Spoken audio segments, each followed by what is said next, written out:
What's going on, everybody? Welcome back to the channel, Savage Studios. It's your boy Savage, the host with the most. I appreciate you guys tuning back in. Sub to the channel if you haven't already, and smash that thumbs up if you want to. If not, smash that thumbs down, unsubscribe, and pass it on to the next. Either way, man, be sure to drop a comment, engage if you want to engage. I'll be sure to try to write back. It's a lot of comments usually in a lot of my videos. And guess what? If you are an unattended hater for whatever reason, you can hate me. Come on over to the channel. I welcome you with open, loving arms. Come on over, drop a comment, tell me how bad I smell, how bad I look, how I ruined my life. I'd love to hear it. Thank you guys. So today we're talking about bullies in prison, my experience with them. Obviously, I never had to worry about being bullied or nothing like that. Have I been tried by that said bully? Yes. Nothing ever happens. As long as you're down to stand your ground, it doesn't matter how small you are, how much time you got. If you down to start swinging first, as soon as this other inmate starts pushing up on you, trying to punk on you, applying any type of slight pressure your way, as long as you gonna get paid where you feel played, you straight. So let's talk about it though. You see, for the bully inmate or the bully-ish inmate, what do they have to do? They have to maintain this facade in prison. They're so loud and disrespectful, will push up on weaker inmates, including their own homies, to try to get, anything from food to shoes to tattoos, whatever they could come up on. They just grimy little street, street folks, and that's cool. If you're from the streets, you grew up with that kind of stuff anyways, it's not really a big issue. If you've been in the system early on, from juvenile hall to placement to YA, you've been around those cats anyhow, so you pretty much know how to deal with it. But there's a lot of people in prison who actually don't know how to deal with it. But anyways, we'll get to that next. First and foremost, how long does this prison bully last, right? This big, buff, tatted up dude who pushes his weight around. Yeah, they make it a while. Sometimes, not all the time. They might get to a yard and try that one time, and the collective will get together and just let them know how they feel. Now, we got to start off by saying this. If you big, muscled up, got tattoos, don't go into the pen thinking you Wes Watson. You know what I'm saying? Don't go up in there pushing your chest out thinking you're going to be screaming at everybody. I like it for out here. I love what he does out here for the people, and it's beautiful motivation. But if you're in prison, I could guarantee you he was not in the pen screaming at nobody. Nobody like that. And if you do scream at somebody like that, it's going to be a certain selected few that you screaming at like that, because what ends up happening is these guys suffer quite the consequence. Laughing Boy from Pacoima Vaughn Street. If anybody knows who he is, drop a like, drop a comment. Anyways, him and Kilo from Florence, two big time bullies on the yard, right? They didn't try that with homies like me. They didn't try that with certain other homies, that was ready and willing to just get paid where we felt played. You know what I'm saying? That were just ready and willing to just say, hey, listen, not me. Find somebody else. But a matter of fact, the next time you even try anything, matter of fact, if you even try it this time, I'm just going to start swinging on you. Win, lose, or draw, you're going to know I'm not that guy. They're not dumb and they're not blind, and they know who they can or can't get away with it. Laughing Boy in particular was extra knucklehead. He really didn't care about any of that. So anyways, I had no problem with him. We from the same city, no issue. But I did used to tell him, like, damn, G, you all over the homies, you know what I'm saying? Like, enemies, homie, anybody. So long story short, comes out to yard, and guess what ends up happening to him? Another homie who's not into that kind of drama, that kind of negativity, that kind of bullying thing. Everyone had been fed up with him, and everybody wanted him to be dealt with and taken off the yard, right? We don't want him on the yard. Unfortunately, these homies that is just not big enough or not ready and equipped enough to take him out themselves, want to bring it to the collective. The collective can talk about it and decide and discern how they're going to go about doing it. Well, homie Morocco from I want to say from Bassett. Morocco from Bassett. Everybody knows him, man. Good dude, great dude, really good, solid heart. Very violent inmate, very, very deadly if he has to be, but for the most part, level-headed, sound mind, very respectful.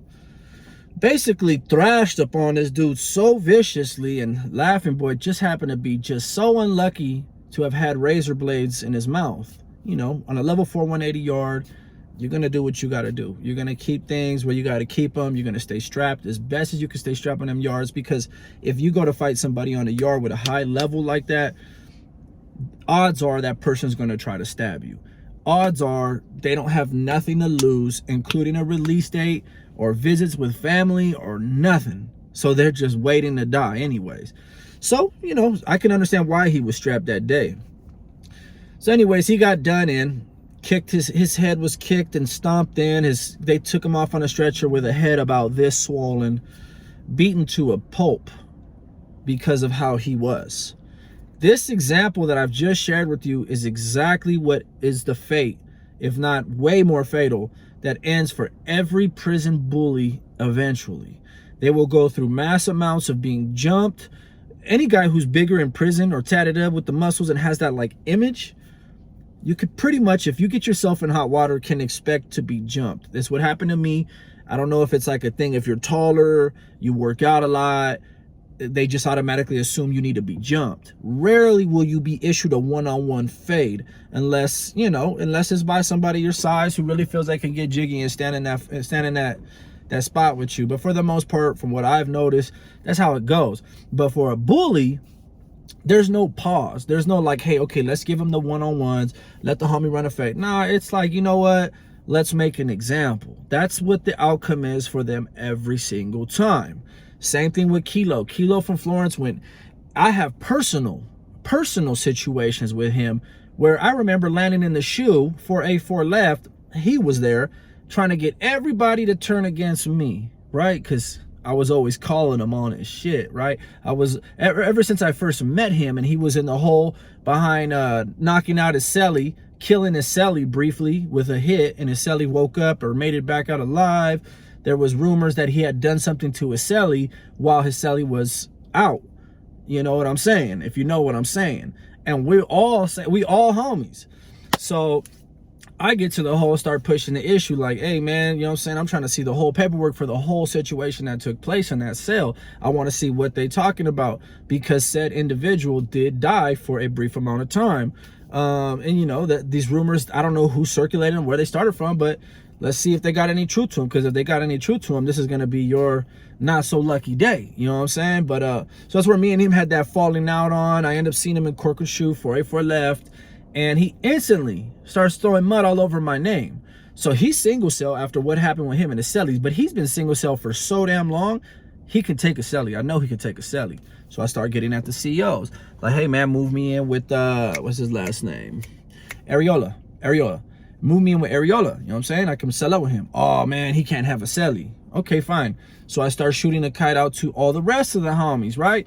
And I'm like, listen, anybody who believes anything he says, acknowledges him as a homie, is welcome to come into my cell right here. I'm double cell clear, and run the hands, run the fade. We could get it jiggy. He's a turd, and everybody else who's rocking with him is an even bigger turd. So of course everyone starts getting at me, okay, hey man, listen, G, we just playing him because nobody could get to him, so we just playing. I said, no, we're not doing that. I'm not playing the part. He needs to know who he is and what he is. Man, I go out to yard the next day. As I'm going out to yard, as I'm coming in, they steer me to the next block. And this has already happened to me before for smashing on a celly. So they sent me back over to 484. Right. Kilo dropped a kite on me. Basically, what he did was took up all, and then he rolled it up himself, took all this hygiene, collected all this hygiene off the tier, and disappeared. But not before getting me rolled up first, and then he did all that hygiene stuff. So he's, from what I heard, done. He went to Kern Valley after the shoe. They got him, put some holes up in him. All of that negative gravitational shit went towards both of them because of the type of individuals they were. Like, he had the potential to be a really good homie. You know what I'm saying? Like, big dude, ready to fight, always down to knock somebody out, there for the younger homies. You know what I'm saying? Like, but he used that and took that as his advantage to go ahead and punk on people. Me, I went into prison at 150 pounds, super skinny, same height, but just super skinny.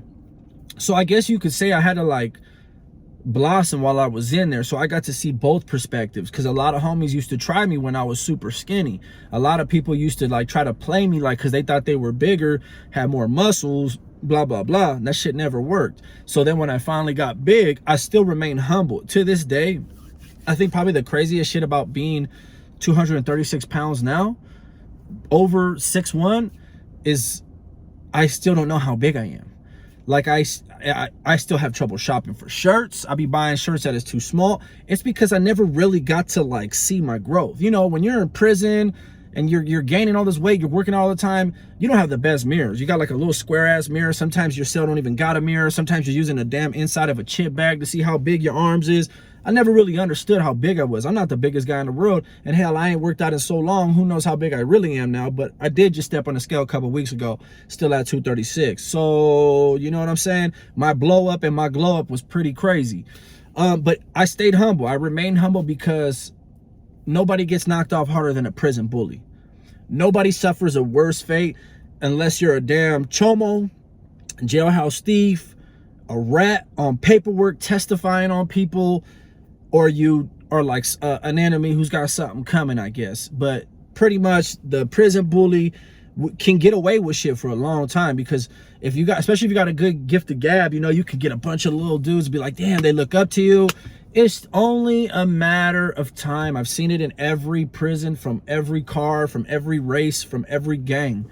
The loudest, biggest, buffest dude who's all about that he don't last long.